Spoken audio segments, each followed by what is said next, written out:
This is the story of Harps for Hearts. My name is Lisa Lynne. I'm a Celtic harpist and a composer. I write music on a lot of different instruments.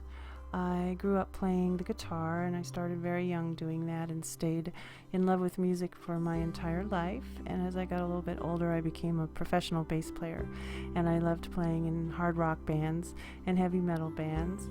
And I made my living for many, many years playing in a classic rock dance band. And in doing this, I saved up enough money to attend Musicians Institute of Technology in Hollywood. But I still loved playing all my acoustic instruments and playing at Renaissance fairs, and it was really doing that I discovered the Celtic Harp, which I fell completely in love with.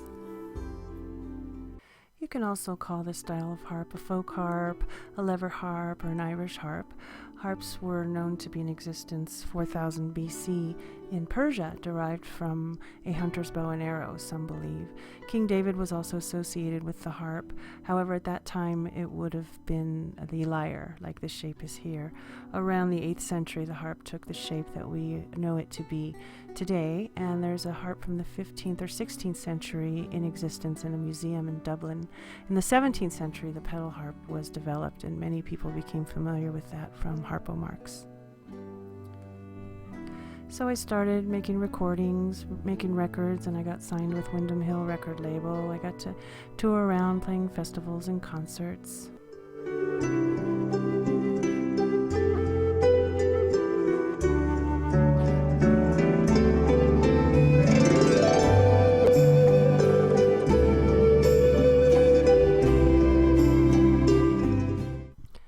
In 1999 was the Columbine tragedy, and I heard that one of the families was using one of my recordings called Love and Peace to soothe their high school student who was critically wounded and paralyzed there at the hospital.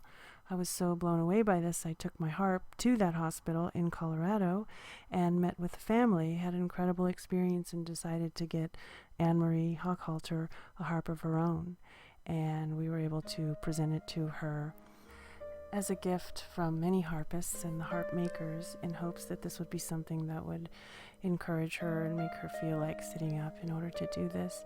I visited her a few times and got her started learning some basic techniques, just hoping that this would be something that she would feel good about doing during this process.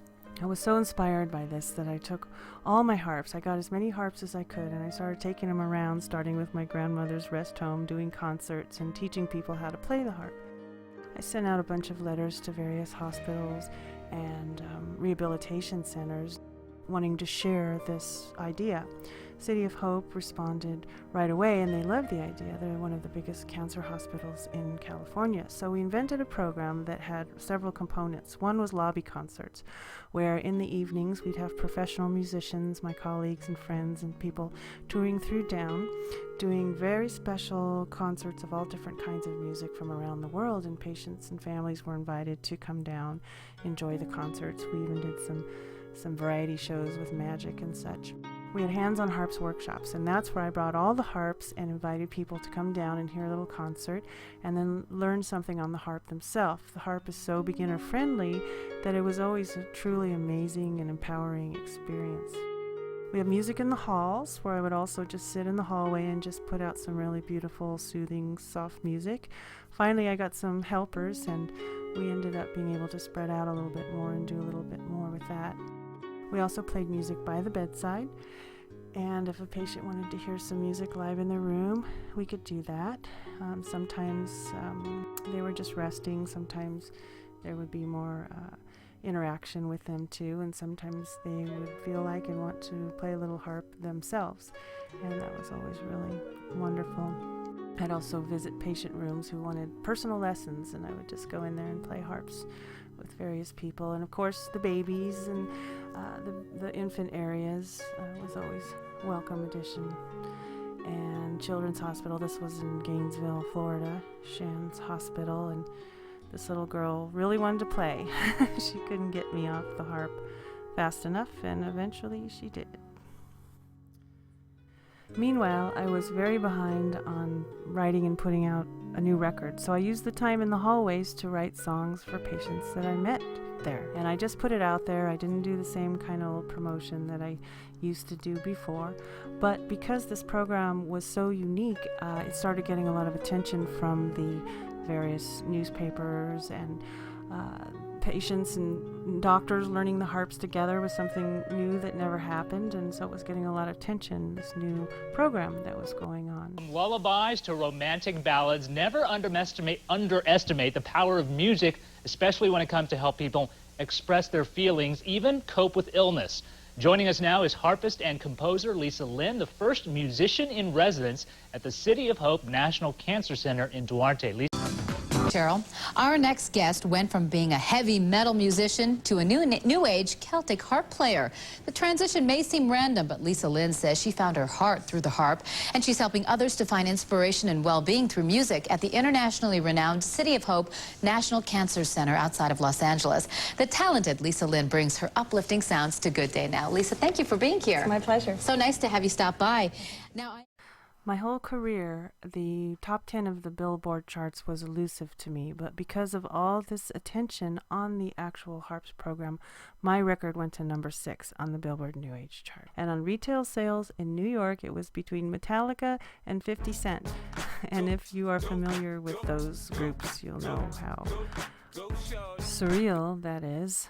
So what I'm doing now is I take this slideshow and I take my harps around to different hospitals and I explain how it works, that you could have music in your programs, and then I have the staff come and play the harps. We've expanded to put music in several Kaiser hospitals now across the LA and Southern California area. I take my harps to schools, and school kids learn to play, and they learn tunes that they know and write their own music.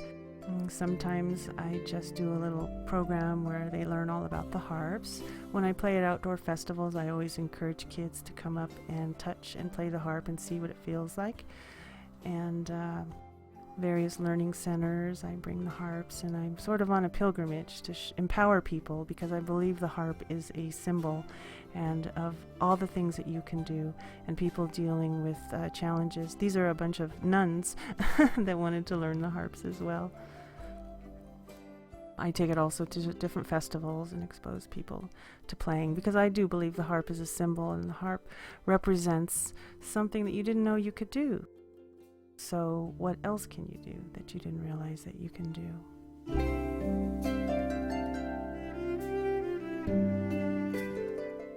Now is we're going to go back and forth between our red strings and our blue strings. And you can hit any. And then try going down with your thumbs like this.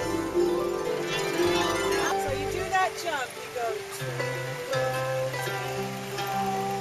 and then you go up one more. Little slow. Hit the red string. Go back to the red string.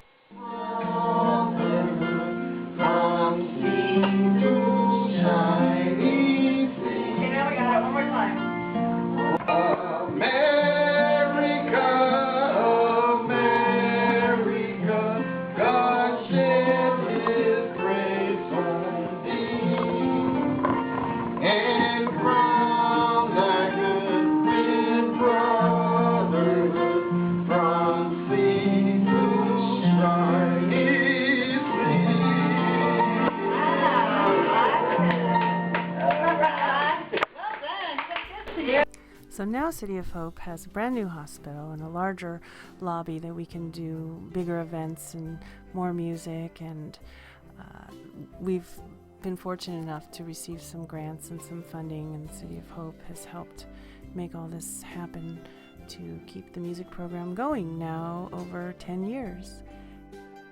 It's just been an incredible experience for everybody who's been involved. Now what I do is I go to speaking events. I get invited to share about the program and show my slideshow and hopefully inspire other places to do similar. Anne Marie, the student from Columbine, is an inspiration. She's come so far, graduated from college, she mentors youth in her church, she has forgiveness for everything, and she's an incredible shining light. She's the reason for this whole program. So it just shows that from a tragedy can be seeds of new beginnings.